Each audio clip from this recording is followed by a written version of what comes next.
18,000 قسم کی مخلوق پائی جاتی ہے، بہت سے انسان پائے جاتے ہیں، لیکن انسانوں سے چن کر کے اللہ نے مسلمان کو بنایا ہے۔ اور مسلمان سے بھی بڑی نعمت ایک اللہ نے ہمیں عطا کی ہے کہ ہمیں مسلمان تو بہت ہیں، لیکن ہمیں محمد عربی صلی اللہ علیہ وسلم کا امتی بنایا۔ اور امتی بننا کوئی چھوٹی بات نہیں ہے، کتابوں میں آیا ہے، علماء بیان فرماتے ہیں 11 نبیوں نے، عظیم نبیوں نے اللہ کی بارگاہ میں دعا کیا تھا، مولا مجھے نبی نہ بناتا، محمد عربی کا امتی بنا دیتا۔ مسلمان بھی ہو اور رسول کے امتی بھی ہو، کسی اور رسول کے نہیں بلکہ محمد عربی صلی اللہ علیہ وسلم کے امتی۔ اور اس سے بڑی نعمت ایک یہ ہے کہ اللہ نے ہم پر عطا کیا کہ ہم مسلمان کہلانے والے صرف مسلمان ہی نہیں ہیں، مسلمان کہلانے والے تو بہت ہیں، لیکن ہم اہل سنت والجماعت ہیں، مسلک اعلیٰ حضرت کے ماننے والے ہیں۔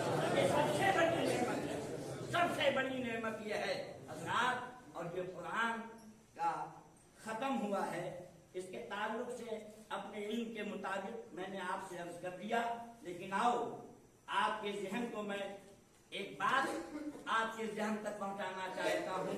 قرآن ایک عظیم کتاب ہے، قرآن ایک عظیم کتاب ہے، اس کتاب کے تعلق سے علماء نے جو بیان کیا ہے، تو اگر بیان کیا جائے تو قرآن کے حق کو کما حقہ بیان نہیں کیا جا سکتا، کیونکہ وہ خدا کا کلام ہے۔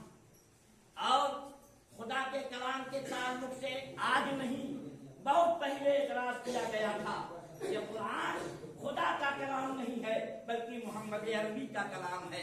تو اس پہ قرآن عظیم نے انہیں جھجھوڑا کہ اگر تم یہ دعویٰ کرتے ہو کہ یہ قرآن خدا کا کلام نہیں ہے تو اس کے مثل کوئی آیتیں لا کر کے دکھاؤ، کوئی آیتیں لا کر کے دکھاؤ۔ لیکن کسی کے بس کی بات نہ ہوئی کہ قرآن جیسی کوئی آیت پیش کر سکے۔ حضرات تو آئیے، جو میں آپ سے عرض کرنا چاہتا ہوں، ہم مسلمان ہیں، کلمے کی عظمت کو آپ سمجھیں۔ آپ نے سنا ہوگا علماء بیان فرماتے ہیں کلمے کے 2 جز ہیں، ایک جز الاول، پہلا جز جو ہے، پہلا حصہ جو ہے وہ لا الہ الا اللہ، اور دوسرا حصہ محمد رسول اللہ صلی اللہ تعالی علیہ وسلم ہے۔ علماء بیان فرماتے ہیں تم کہیں سفر میں جاؤ، کلمے کی عظمت سمجھو، کلمے کی اہمیت سمجھو، کلمے کی بلندی کو سمجھو۔ قرآن کی عظمت تو بعد میں ہے، قرآن کی عظمت تو میں بعد میں عرض کروں گا۔ حضرات میں پہلے عرض کر رہا ہوں، کلمہ کے تعلق سے علماء بیان کرتے ہیں کلمے کی اہمیت رب کی بارگاہ میں یہ ہے، کلمے کی عظمت رب کی بارگاہ میں یہ ہے۔ آپ ملاحظہ فرماتے چلو، کلمے اول کے 2 جز ہیں۔ آپ کہیں سفر میں جا رہے ہیں، آپ کہیں دور پہ کسی کام کے لیے جا رہے ہیں، کسی سلسلے میں جا رہے ہیں، آپ جب سفر کے لیے ارادہ فرمائیں، جب سفر کی تیاری کرنے کے بعد سامان کو گھر سے لے کر کے باہر نکلیں تو آپ دروازے پہ کھڑے ہو کر کے آپ کلمہ شہادت داہنے ہاتھ کی شہادت کی انگلی سے، نہ کوئی روشنائی سے، نہ کوئی کلر سے، نہ کسی اور چیز سے، بلکہ صرف خالی ہاتھ کی انگلی سے آپ داہنے طرف لکھ دیجئے لا الہ الا اللہ، اتنا صرف لکھنا ہے، اور یہ ارادہ کیجئے جب میں واپس آؤں گا تو محمد رسول اللہ لکھوں گا۔ علماء کہتے ہیں کہ اگر وہ کلمہ طیبہ انگلی سے داہنے بازو پر لکھ کر کے اور یہ ارادہ کر کے کہ میں واپس آ کر کے محمد رسول اللہ لکھوں گا، تو اللہ رب کائنات جل مجدہ جب تک وہ واپس آ کر کے اور کلمہ طیبہ کے دوسرے جز کو نہ لکھ دے گا، اللہ اسے تمام مسائل سے محفوظ رکھے گا۔ یہ ہے کلمہ اول کا مرتبہ، یہ ہے تمہارا کلمہ۔ مسلمانوں، تم نے اپنے آپ کو کیا سمجھ رکھا ہے؟ تم کو رب نے وہ عظمتیں دی ہیں۔ آؤ میں آپ کے سامنے عرض کروں، قرآن عظیم کی آیت کریمہ ہے، بسم اللہ الرحمن الرحیم۔ یہ آیت بھی ہے اور یہ تسمیہ جو ہے ہر سورت کے شروع میں بھی ہے۔ علماء بیان کرتے ہیں کہ بسم اللہ الرحمن الرحیم اگر 100 مرتبے پڑھ دیا جائے تو جس کام کے لیے دعا کیا جائے اللہ تعالیٰ وہ دعا قبول کرتا ہے. صرف بسم اللہ الرحمن الرحیم پڑھ دیا جائے 100 مرتبے اور اس کے بعد دعا مانگی جائے تو وہ دعا قبول ہوتی ہے. آؤ تھوڑی وقت میں ہم آپ کو بتانا چاہتے ہیں. ایک شخص تھا جو بڑا ہی گنہگار تھا, بڑا ہی بد کردار تھا, بڑا ہی ناہنجار تھا. اس کے شب و روز گناہوں میں گزرا کرتے تھے, لیکن جب اس کا آخری وقت آیا, جب اس کے انتقال کا وقت آیا, جب اسے دنیا سے جانے کا وقت آیا تو اس نے اپنی بیوی کو قریب میں بلایا.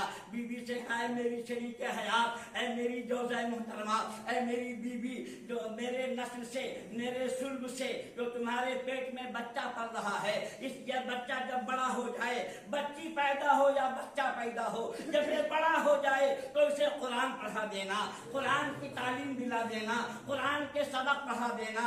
اب جب اتنا کہنے کے بعد اس کا انتقال ہو گیا, اسے غسل دیا گیا, کفنایا گیا, مٹی دے دی گئی, جنازے کی نماز ہونے کے بعد قبر کے حوالے کر دیا گیا. لوگ دنگا لگا کر کے مٹی برابر کر کے واپس آ گئے. اب اس پہ عذاب کے فرشتے مسلط کر دیے گئے. اس پہ عذاب ہو رہا ہے, صبح بھی عذاب ہو رہا ہے, دوپہر کو بھی عذاب ہو رہا ہے, شام کو بھی عذاب ہو رہا ہے, رات کو بھی عذاب ہو رہا ہے. وہ اس کے اوقات جو ہیں عذاب میں گزر رہے ہیں. اور کچھ دنوں کے بعد اس کے یہاں, اس کی بیوی کے یہاں, بیوی کے پیٹ سے ایک خوبصورت بچہ پیدا ہوتا ہے. اب بچہ پیدا ہوا, بچہ چلنے کے لائق ہو گیا. اب بچہ پرورش پا رہا ہے. جب چلنے کے لائق ہوا, بولنے کے لائق ہوا, بیوی کو خیال آیا, میرے شوہر نے کہا تھا کہ میرے بچے کو قرآن پڑھا دینا, میرے بچے کو قرآن کی تعلیم دلا دینا, میرے بچے کو قرآن پڑھا کر کے اسے قرآن کا قاری بنا دینا. جیسے ہی بیوی کے دل میں خیال آیا, بیوی نے اپنے بچے کو نہلایا, دھلایا, اچھے کپڑے پہنائے, بال میں تیل لگایا. تیل لگانے کے بعد اب وہ اپنے بچے کو لے کر کے مولوی صاحب کے پاس جاتی ہے. مولوی صاحب سے کہتی ہے, مولوی صاحب میرے بچے کو قرآن پڑھا دیجئے, میرے بچے کو قرآن پڑھا دیجئے, میرے بچے کو قرآن کی تعلیم دے دیجئے. استاد نے کہا, کہو بیٹے بسم اللہ الرحمن الرحیم. جیسے ہی اس بچے نے اپنی تتلی زبان سے رب کائنات جل مجدہ کے نام پاک کو دہرایا, مولوی صاحب نے کہا, کہو بسم اللہ الرحمن الرحیم.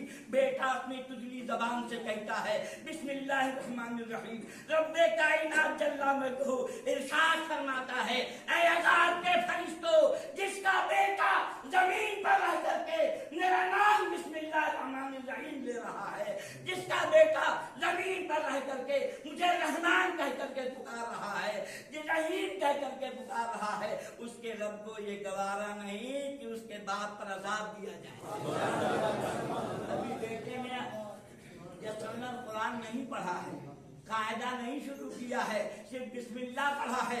اے لوگوں, جس کے بیٹے نے صرف بسم اللہ کہا ہے اس کے باپ کے قبر سے قبر کے عذاب کو ہٹا دیا جاتا ہے. اور جس کا بیٹا حافظ قرآن ہو جائے, جس کا بیٹا قرآن کا قاری ہو جائے, جس کا بیٹا قرآن پڑھنے والا ہو جائے, اس کی عظمت کا اندازہ لگاؤ. علماء کرام بیان فرماتے ہیں, حدیث پاک میں آیا ہے, جس کا بیٹا حافظ قرآن ہو جاتا ہے, کل قیامت کے دن اللہ تعالیٰ اس کے ماں باپ کے سر پہ ایک عظیم تاج سے اسے مزین فرمائے گا. علماء فرمائے, لوگ دیکھیں گے یہ کون لوگ ہیں, کیا نبیوں کی جماعت ہے؟ لوگ کہیں گے نہیں. کہیں گے کیا ولیوں کی جماعت ہے؟ کہیں گے نہیں. تو پھر یہ کون لوگ ہیں؟ کیا علماء کی جماعت ہے جن کے سروں پر زرعی تاج رکھا گیا ہے؟ آواز آئے گی نہیں نہیں, نہ یہ علماء کی جماعت ہے, نہ یہ اولیاء کی جماعت ہے, نہ یہ انبیاء کی جماعت ہے, بلکہ ان کے بیٹے نے اپنی زندگی میں قرآن کو اپنے سینے میں حفظ کر لیا ہے. تو اللہ تعالیٰ نے ان کے بیٹے کے کے ماں باپ کو یہ عظمت دی ہے کہ قیامت میں ان کے سروں پر زرعی تاج سجایا گیا ہے۔ تو اے لوگوں، قرآن کی عظمت بڑی ہی عظیم ہے، اس لیے پیارے میں آپ سے گزارش کر رہا ہوں ان حفاظ کرام کا احترام کیجیے اور ان کی خدمت میں جو نذرانہ آپ پیش کریں گے یقیناً رب کائنات اسے ضائع نہ کرے گا، بلکہ اس سے آپ کے تمام دنیاوی کام بنتے اور سمجھتے نظر آئیں گے۔